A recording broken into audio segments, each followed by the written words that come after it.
Sir Amrit Bharat station विकास योजना आज खरं म्हणजे एक ऐतिहासिक कार्यक्रम झालेला आहे।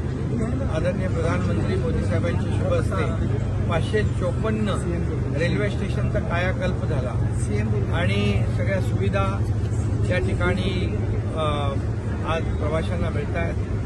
पूर्वीचे स्टेशन आणि आताचे स्टेशन पाहिल्यानंतर आज एक आमूलाग्र बदल गेल्या 10 वर्षामध्ये या रेल्वेमध्ये पण झाला आहे। रेल्वेमध्ये वातानुकूलित रेल्वे, वंदे भारत रेल्वे अशा अनेक बुलेट ट्रेन आदरणीय प्रधानमंत्री मोदी साहेबांच्या नेतृत्वाखाली या ठिकाणी गेल्या 10 वर्षामध्ये आपण पाहतोय। एक रेल्वेमध्ये क्रांती घडलेली आहे। आज सर्वसामान्य माणसाला रेल्वे प्रवास सोयीचा, सुखकर, आरामदायी व्हावा यासाठी रेल्वे खूप मोठ्या जोरदारपणे कात टाकते, विकासाकडे जाते। याचं सगळं श्रेय जे आहे आदरणीय प्रधानमंत्री मोदी साहेबांना आहे। आणि म्हणून जे 50-60 वर्षापूर्वीपासून जे रेल्वेला सांगत होते बजेट नाही रेल्वेचे पास पैसा नाही, परंतु हे सगळं मोदी साहेबांनी करून दाखवलं आणि आज 41,000 कोटी रुपयाची विकासाची कामं, रेल्वे स्टेशनचं कायाकल्प आणि अंडरपास, ओव्हरब्रिज 1500 पेक्षा जास्त ही कामं आज त्याचं भूमिपूजन, लोकार्पण झालेलं आहे। ही मोठी बाब आहे आणि महाराष्ट्रामध्ये देखील अनेक स्टेशन ही आपण त्याचं रिमॉडेलिंग करतोय आणि त्याचा विकास करतो।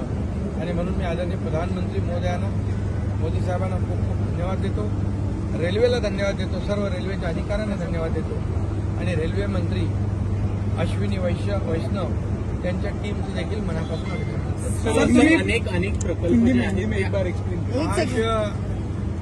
अमृत भारत स्टेशन भूमि पूजन समारोह हुआ है। इसमें आज तक के सबसे ज्यादा स्टेशनों का और भूमि पूजनों का कार्यक्रम लिया है। 554 स्टेशन और 41,000 करोड़ रुपए की लागत, ये पहली बार हो रहा है। ये भारत के इतिहास में ये पहली बार इतने बड़े पैमाने पर ये भूमि पूजन और लोकार्पण समारोह हो रहा है। पिछले 50-60 सालों में नहीं हुआ। हर बार रेलवे के पास पैसे नहीं, रेलवे लॉस में है, ऐसा कहकर ये विकास को टाला जा रहा था।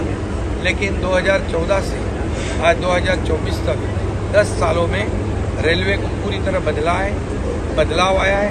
जैसे एयर कंडीशन रेलवे हो, वंदे भारत हो, बुलेट ट्रेन हो, ऐसी कई परियोजना आदरणीय मोदी जी के नेतृत्व में हुई है। और आज तो सबसे बड़ा ये कार्यक्रम आज हुआ है। लाखों लोगों ने इस कार्यक्रम से जुड़े हुए हैं और निश्चित रूप से ये भारत को विकास की ओर ले जाने वाला ये बहुत ही महत्वपूर्ण ऐतिहासिक कदम है।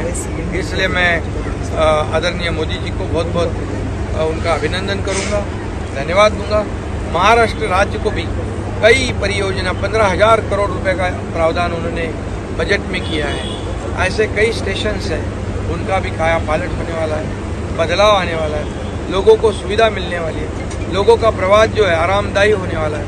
ये बहुत बड़ी बात है। इसलिए मैं फिर एक बार आदरणीय प्रधानमंत्री मोदी जी, रेल मंत्री अश्विनी वैष्णव और पूरे रेल विभाग का, उनके टीम का बहुत बहुत हृदय से अभिनंदन करता हूँ, उनको शुभकामनाएं देता हूँ। सर यात मध्य रेल्वेच्या 12 स्थानकाचा समावेश आणि पश्चिम रेल्वेच्या 8 भाषणात तुम्ही ठाण्याचा मुद्दा उपस्थित केला। सर आज पुरवण्या मागण्या सादर करण्यात आलेल्या आहेत, यावरती पुरवण्या मागण्या सादर केल्या, त्या मंजूर होतील आणि या राज्यातल्या जनतेला फायदा होईल।